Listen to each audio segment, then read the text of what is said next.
This is the FM Gold channel of All India Radio. In the program News Analysis, now we bring you a discussion on National Entrepreneurship Awards. The participants are Sanjiv, Shivesh, entrepreneur, and Shishir, Sinha, journalist. My first question to you that how these kind of startup awards encourages a kind of entrepreneurship in India. I think it's very important.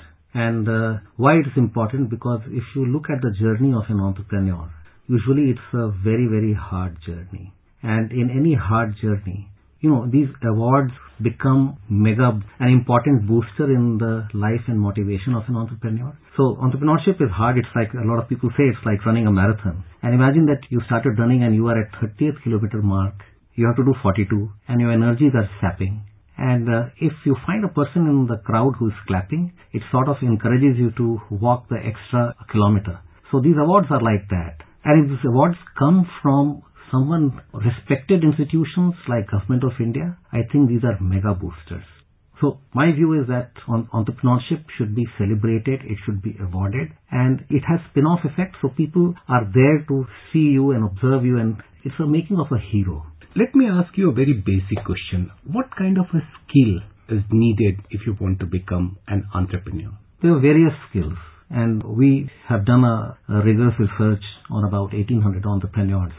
So loosely put, we can say that there's technical skills. So if I'm a subject matter expert, so if I'm a scientist, I'm an agriculture expert, I'm a logistics expert, I'm a transport expert, I'm a technologist, that is, let's say, a vertical skill, which is a subject matter expertise. And then you need a horizontal expertise, which is to do with managing a business, right? So which could be people management, financial management, cash flow management, getting the customer, and those sort of stuff. So these are widely acknowledged. The third skill is completely competency, which is there inside an individual. And I think that becomes most important. And there are various dimensions to it. So for example, a lot of people say that entrepreneur is a person who has to be fearless, right? So entrepreneurship is all about overcoming fear. And I have seen in the journey of entrepreneurship, there are several stages where you want to give up. But if you have the spirit of fearlessness, so the dialogue which goes into your mind is say, oh, I'm not going to give it up. I'll try it again. Let me figure out another solution. And perhaps this self-talk is also a genesis of innovation. So fearlessness, innovation, resourcefulness, and bias for action. So action orientation. So a person who does not want to act, he might be a great technologist, but for him to become an entrepreneur, I think it's an impossibility. So summing up, I think there are three things which are important. One is subject matter expertise. To be a successful entrepreneur, we would still say it is low. Business skills, which is very important. And third dimension, which I said, is completely personal dimension. And I think bias for action, fearlessness, resourcefulness, and risk-taking, these are the things which are important. What is the role of institution in entrepreneurship making? There could be a variety of institutions. So institutions mean the colleges, academia, university where a person has gone through. And I think it's very important, the role, because these are foundational educational bodies. Now, if the foundations are set right, and if the foundations sort of address all the issues which I spoke about in terms of fearlessness, resourcefulness, or innovation, then you are more prone to be challenging the world. Then the second set of institutions could be the financial institutions. So there could be angel investors, venture capitalists, banks, etc. Now, if that ecosystem is robust and they are willing to bet on new ideas, I think it has a multiplier effect on entrepreneurship. Then the third set of institution which is important is, call it societal institutions. So how does society react to a person who says, I'm not going for a job, I'm going to become an entrepreneur? Now, if society sort of dismisses this, it has a dissuading effect on an entrepreneur. So लोग काफी हतोत्साहित हो जाते हैं. और मुझे ऐसा लगता है कि अगर सोसाइटी अगर लोगों को प्रोत्साहित करे और उन्हें प्रोत्साहित करे कि आप इनोवेशन की ओर उन्मुख हों, आप इनोवेटिव स्टार्टअप्स करें, वैसी सोसाइटी ज्यादा प्रोग्रेसिव होती है. You mean to say that the society should also be encouraging these kind of entrepreneurs? Now my next question to that, do you think that the mindset has changed from what we used to say that we need to go for a job rather than giving the job? Do you think that mindset has changed? yes and no. In different points of time, the answer could change. But I think overall, if I look at 10 years back in time and today, I think society is far more willing to tell their children that go and do your startup, live your dream. I think 10 years back or 20 years back, society would still say that go for civil service examination or become doctor or engineer or public probationary officer in a bank. I think today society is far more accepting. They are happy to talk about that their sons and daughters are into startup. So that mindset has, you think that there is some change in that? I think there is as I said, if I look at slices of time 10 years back and now, I think the change is very visible. One of the issue which you mentioned about the funding thing and also about the angel fund or the venture capital.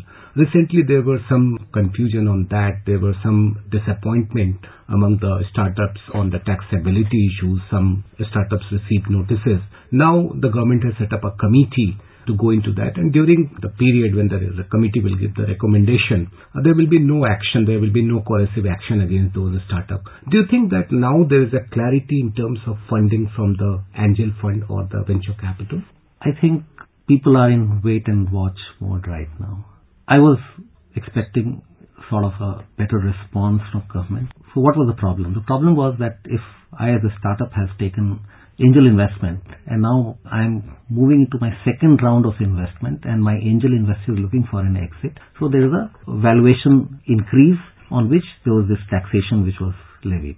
Now who is at problem?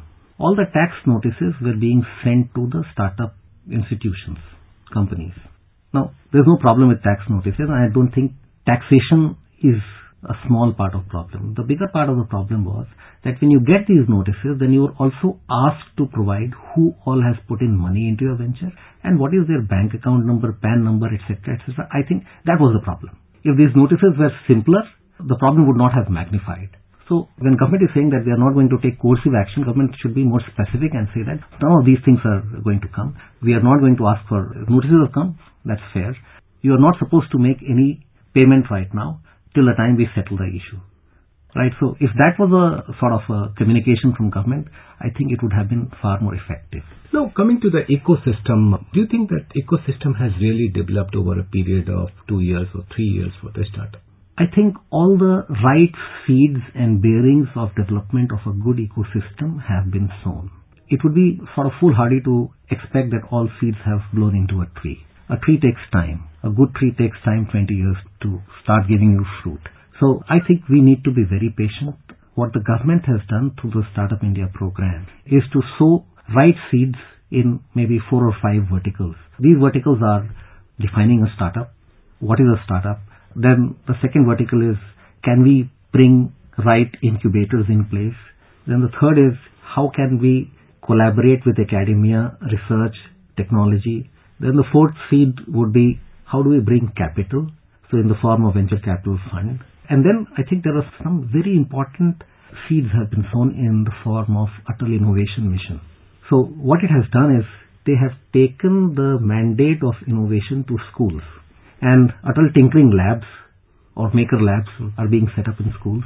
Mentors for Change program have been set. So, and I think there is nothing of the equivalent of Mentors for Change program anywhere in any of the government policy. So what it does is, a common person today who is not the part of government, he is being recognized as a mentor for change.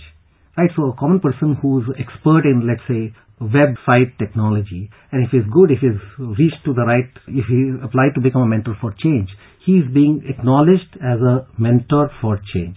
And thousands of mentors of change have been appointed. Now these mentors of change are sort of expanding the ecosystem in a bigger way. I think government has put in place some excellent mechanism. We have to allow the tree to grow. My personal thinking is that about 5 years, so 2016 it started, 2021, I think the tree will be far more visible and we'll have the spin-off effect in the economy. I have another basic question, that what is the role of incubator in the startup ecosystem? Right. So what's an incubator? Incubator is a place, it's a cradle, right? It's a cradle where babies were taken care of, right? So that's the job of an incubator. So a person comes to an incubator with an idea, and that idea or with a skunk work or a product which is at very early stage. Now the incubator has to provide right set of people or both sides. One is the experts, so subject matter experts and business experts to allow and to make this idea flourish into a business. When a person comes to the incubator, he should ideally be getting all sort of technical support to develop that idea into a product or a service. Which means that incubator should have people who are skilled to take this idea and convert it into right sort of product or service, and for which there is a fee sharing mechanism. The second part is, once you have this product or service, it has to be taken to market. Because unless any ideas are taken to market, it is not a startup.